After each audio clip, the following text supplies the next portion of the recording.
Hello guys, आप हैं super things पर। और नासा के ये 5 अंतरिक्ष यान सौरमंडल से बाहर क्यों जा रहे हैं? जी हाँ, बिल्कुल सही सुना आपने। वैज्ञानिकों ने अंतरिक्ष में कई स्पेस प्रोब्स भेजे हैं। वीनस से लेकर प्लूटो तक इंसान के बनाए हुए अंतरिक्ष यान पहुंच चुके हैं। ये अंतरिक्ष यान हमारे सौरमंडल के ग्रहों और उपग्रहों की तस्वीरें और जानकारियां पृथ्वी तक पहुंचाते हैं। लेकिन क्या आपने कभी सोचा है कि कोई स्पेस मिशन सौरमंडल के बाहर भी भेजा गया है? और कौन कौन से स्पेस प्रोब्स सोलर सिस्टम की सीमा को पार करके मिल्की वे गैलेक्सी में डिस्कवरी कर रहे हैं? तो दोस्तों, आइए इस वीडियो में जानते हैं उन 5 अंतरिक्ष यानों के बारे में जो कि सौरमंडल की सीमा से बाहर जा रहे हैं।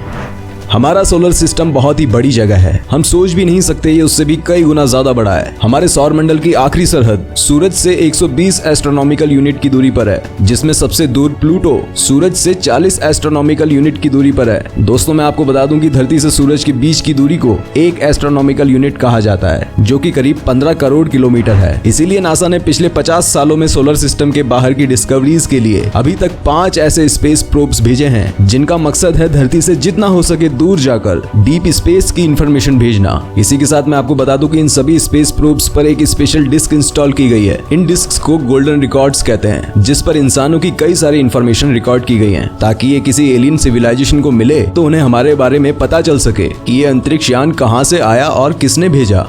तो आइए अब बात करते हैं उन 5 अंतरिक्ष यानों की जो हमारे सौरमंडल से दूर जा रहे हैं। इनमें पहला स्पेस क्राफ्ट है पायनियर 10। दोस्तों, पायनियर 10 अंतरिक्ष यान को 1972 में छोड़ा गया था। इसमें पहली बार नासा ने किसी अंतरिक्ष यान को फ्यूल और पावर देने के लिए न्यूक्लियर एनर्जी का यूज किया। ये 1973 में जुपिटर तक पहुंचा और उसके बाद से ये एल्डेबरान नाम के एक तारे की तरफ बढ़ रहा है। ये तारा पृथ्वी से 65 लाइट ईयर्स की दूरी पर है। जिस स्पीड से ये स्पेस में भेजा गया था, तब साइंटिस्ट को लगा था कि 21 महीने तक ही हमें सिग्नल भेज पाएगा, लेकिन इसने करीब 30 सालों तक लगातार मैसेज भेजे। लेकिन सन 2003 में इस अंतरिक्ष यान से नासा का संपर्क टूट गया। इसके बाद बात करते हैं पायनियर 11 की। पायनियर 11 को सन 1973 में अंतरिक्ष में भेजा गया था। ये सन 1974 में जुपिटर और सन 1979 में शनि तक पहुंचा। वहां इसने शनि के नए नए चंद्रमाओं की खोज की और उसकी रिंग्स के बारे में कई डिस्कवरीज की। ये अंतरिक्ष यान अब अकीला नाम के तारामंडल की तरफ बढ़ रहा है और ये इस तारामंडल के सबसे नजदीकी तारे तक 4 मिलियन साल यानी कि 40 लाख साल में पहुंचेगा। लेकिन सन 1995 में इस अंतरिक्ष यान से भी नासा का संपर्क टूट चुका है।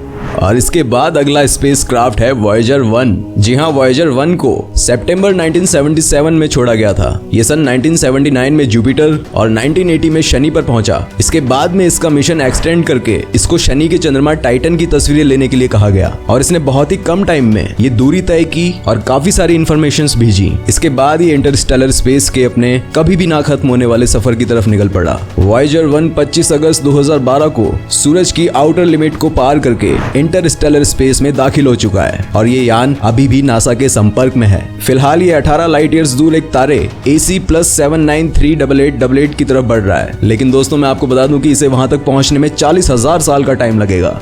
इसके बाद है स्पेस क्राफ्ट वॉयेजर 2। दोस्तों, वॉयेजर 2 अंतरिक्ष यान को वॉयेजर 1 से 15 दिन पहले अगस्त 1977 में छोड़ा गया था। ये 1979 में जुपिटर तक, 81 में शनि और 86 में यूरेनस और 89 में ये नेपच्यून ग्रह तक पहुंचा। लेकिन इतने कम वक्त में ये हमारे सबसे बाहरी ग्रहों तक कैसे पहुंच पाया? क्योंकि हर 175 साल में हमारे सोलर सिस्टम के ये सभी प्लैनेट्स एक सीधी लाइन में आते हैं और इसी मौके का फायदा नासा ने इस मिशन में उठाया। कम वक्त में इनकी अच्छी खासी जानकारी और फोटोज इस प्रोब ने भेजी। ये अभी तक का इकलौता ऐसा यान है जो यूरेनस और नेपच्यून की स्टडी करके उनकी इंफॉर्मेशन नासा तक भेज सका। और कुछ वैज्ञानिक मानते हैं कि वॉयेजर 2 अंतरिक्ष यान सोलर सिस्टम की आउटर लिमिट को पार करके 2018 में बाहर हो चुका है और नासा का अभी भी इस यान से संपर्क बना हुआ है।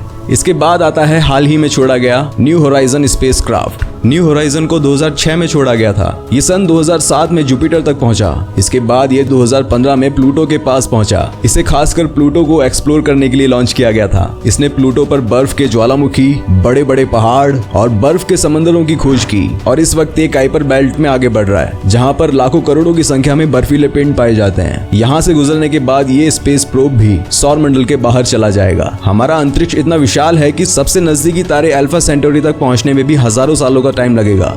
तो ये थे वो 5 अंतरिक्ष यान जो सौरमंडल की सीमा को पार करके इंटरस्टेलर स्पेस में चले जाएंगे। इन 5 अंतरिक्ष यानों में से वॉयेजर 1, वॉयेजर 2 और न्यू होराइजन अभी भी काम कर रहे हैं। तो ये तो बस शुरुआत है, आगे जाकर हम और भी ऐसे ही मिशंस डीप स्पेस में भेजते रहेंगे और मैं उनकी जानकारी आप तक पहुंचाता रहूंगा। बने रहिए सुपर थिंग्स के साथ, मिलता हूं जल्दी एक नया एपिसोड लेकर। आज का वीडियो कैसा लगा आपको? अगर अच्छा लगा हो तो नीचे कमेंट बॉक्स में बता दीजिए, और अगर अभी तक आपने सब्सक्राइब नहीं किया है सुपर थिंग्स को तो जल्दी से सब्सक्राइब करके बेल आइकॉन प्रेस कर लीजिए।